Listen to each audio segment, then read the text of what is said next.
I am not that guy. Good morning, everybody, and welcome to the Recovery Classroom. My name is Drew. I am a recovering alcoholic. I'm still sober, and I'm still enjoying each and every single day. We all have things in our life that we are good at. Hands down. We also have things in our lives that we're, not so good at. For one, I can count on one hand pretty much the things that I feel pretty confident about, the things I'm really good at. Civil War history, I'll tell you just about anything you want to know about Civil War history. Studied it 35 years. Love Civil War history. Computers, really good at computers. Exercise science and nutrition science, really good at that. Weight loss, I'm really good at weight loss. That's about it for me. Those are about the only things I have a demonstrable expertise in. Things I'm not so good at, welding. I suck at welding. I've talked about this before. I like to think I'm okay at welding. I'm not. I absolutely suck. I'm not the guy to call if you have questions about welding. I'm not the guy to call if your car breaks down. I am terrible auto mechanics. I had to read the instruction manual on my truck just to figure out how to put gasoline in it, for crying out loud. I am not that guy when it comes to auto mechanics. Brings me to my point today. It makes perfectly logical and rational sense that if your goal is to stop drinking, if your goal is to stop using drugs, it makes perfect sense to go talk to somebody who has that demonstrable expertise, that they've demonstrated the ability to stop drinking and stay stopped from drinking. They've demonstrated that expertise in how to stop using drugs and how to stay stopped from using drugs. They've demonstrated it. Makes perfect sense. And for me, going to use my own personal history as an example, when I realized I had a problem, I decided to go talk to people that had demonstrated that ability, that same ability I was in search of. Where did I find these people? In the fake A meetings. But the problem becomes when we go to these fake A meetings, we're going seeking information about our addiction, how to stop drinking, how to stop drugging. The problem comes whenever the people that are sharing that information with us, they cross the line. And here's what I mean. Let me use this as a perfect example. Let's say you come to me and you ask me about Civil War history.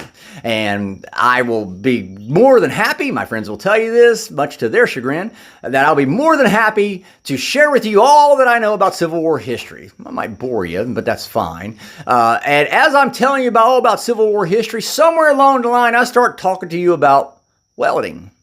Somewhere along the line, I start talking to you about how to fix your car.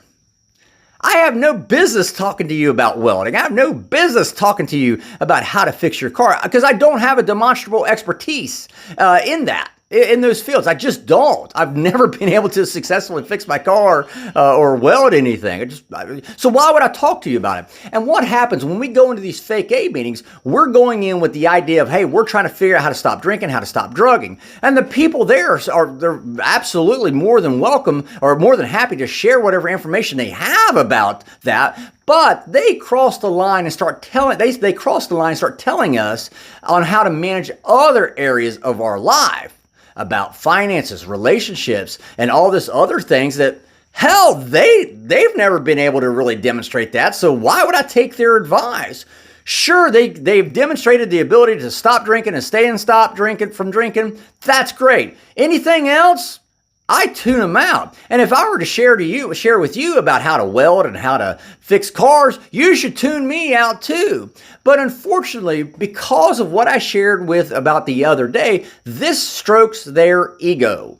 When you come in and you're asking them about how to stay stopped from drinking, how to stay stopped from using drugs, they share it, and that helps us all out. It helps myself included. But whenever I start talking to you about welding and mechanics, or they start talking to you about financial planning and all this other horse shit that they have no business talking about, well, what they're doing is they're giving a few extra pumps on that ego inflator. That's exactly what they're doing.